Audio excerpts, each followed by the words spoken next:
Artislime is a game all about mixing colors. In this world, slimes are used to create new colors and paint beautiful pictures. But this is not as easy as it seems. You always need to pay attention to your canvas as well as the paintings that need to be completed. Welcome to my Kickstarter preview of Artislime.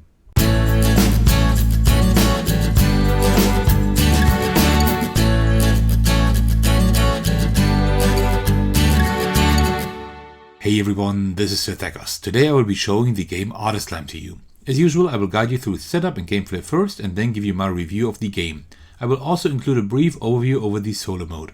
Also a huge thanks to RAWR Games for this lovely preview copy. Keep in mind that this is not a physical product but a game you can print out yourself. I will be showcasing the game with this printed preview copy though. Alright, let's get into it. Let's talk about the setup first. I will talk about solo rules a bit later. Shuffle the 14 painting cards, place the stack face down in the center of the table and reveal face-up cards next to the pile equal to the number of players plus 1.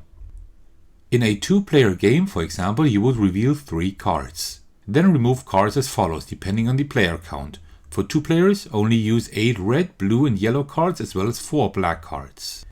For 3 players, use 12 colored and 5 black cards, and for 4 players, use all cards. Remove all other cards from the game. Then shuffle the selected cards well and deal 5 randomly to each player. The first 4 go to their hand, the 5th one is placed on the canvas. Afterwards, sort all cards by color and put them face up with their primary color in the center of the table. You should only be able to see the colors red, blue and yellow as well as black.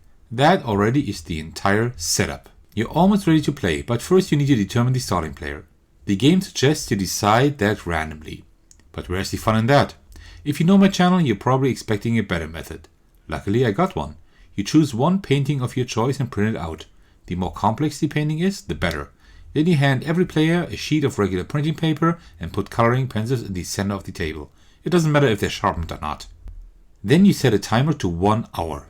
After the time is up, the person with the painting closest to the original will become the starting player. That's it, and you're ready to start the game.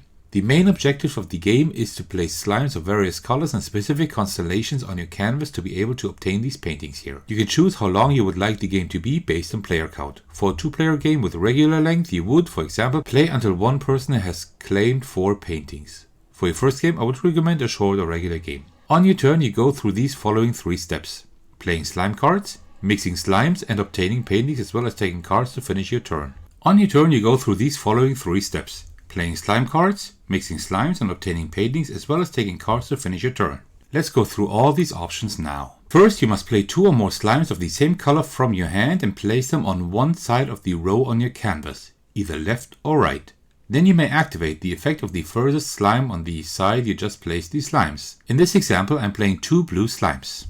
Now I may activate this effect, which lets me draw 2 cards. I do have the option to not use this effect if I don't want to. Keep in mind that you can only play the primary colors from your hand. You may never flip these slimes before playing them. But when can you flip them? Well, in the very next step. After having played your slimes, you may mix colors and obtain paintings. Note that this step is entirely optional. You can mix primary colors on your canvas if they are adjacent to another. To create orange, green or purple, flip the slime card with the desired color on its back and return the other primary color to the supply. These are the possible combinations. Red and blue create purple, yellow and red can be mixed for orange, and green can be obtained by mixing blue and yellow. If you want to create black, you need to combine red, blue and yellow. Then return all 3 cards to the supply and take a black card, placing it in the spot where you originally mixed the 3 primary colors. But that's not all. If you create a new slime this way, you may immediately activate its effect if you wish. Note that this is entirely optional as well, but these effects can be quite strong when used in the right circumstances. And yes, you can mix as many slimes as you wish during this phase of your turn. This is also the phase you may obtain any of the paintings in the center of the table. To do so, check the requirements of the painting. These colors need to be adjacent to each other in the correct order. But the order may also be mirrored. So the Hungry Raccoon requires 2 orange and a black slime. This means that this configuration will be correct as well as this one. When you acquire a painting, you place it next to your canvas and then you return all used slimes to the supply with the primary color side up. White slimes will be returned as black slimes. Also, each painting has an ability you can now activate if you choose to do so. Note that you will not be able to activate it later. It's now or never. Also, you may obtain as many paintings as you like, as long as you have the correct configurations in your canvas. If you're done mixing slimes and obtaining paintings, you draw a card, and it's the next player's turn. If you don't have any cards at the end of your turn, you can even draw 2 cards. The endgame is triggered when the player obtains the set number of paintings or more. The current round is then finished and the player with the most paintings wins. If there's a tie, the player with the fewest cards on their canvas wins. If there is still a tie, just play another game. But don't forget to determine the solving player again. At best, you use the method I showcased at the beginning of this video. I will not explain the solo mode in detail, since the multiplayer mode is the game's strongest suit in my opinion. But let me give you a quick overview. In essence, the gameplay works the same, except for a few changes. You arrange the cards like this, above the first 3 revealed painting cards. You track the rounds by placing the painting cards on this round tracker. At the end of your turn, the cards wander to the right. The card below the 1 just goes into the discard pile. Whenever you complete a painting, you push it up under the number like this. The game ends at round 10. You then receive points for the paintings by multiplying the number of paintings with the number on the respective card. You also get 1 extra point for each round in which no new painting card was revealed. You also lose 1 point for each slime card remaining on your canvas. So try to use them all before the end of the game. Then you compare your score with this table here. That is the solo mode, quick and easy to play. That is all you need to know to play the game. But how do I like it? Well, let me tell you. Let's start with the outer appearance. Regarding components, I can't say anything since this is a print and play game, which means that you will receive the files and then will need to print out and cut the cards yourself. But it's not that many cards and you can make a fun activity out of that. But I can say something about the theme. It is a cute one and probably speaks to children the most. I personally find it to be quite random and would have enjoyed a pure art theme more. This game is about mixing colors after all. But the theme is done quite well and doesn't detract from the game experience at all. The game itself works really well. It is fun trying to puzzle together the colors quickly enough so that you can obtain the paintings before your opponents can do so. I really enjoy that. Also, the mechanism is not only unique but presents a really nice puzzle.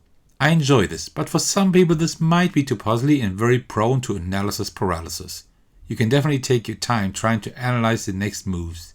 You pretty much have to do that in order to be able to obtain any paintings at all.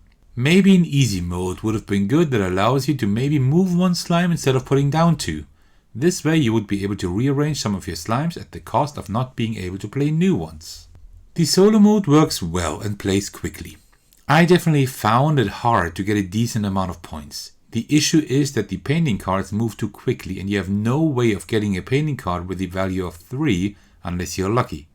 Maybe having the stack of cards face up could help here. That way you could foresee upcoming cards.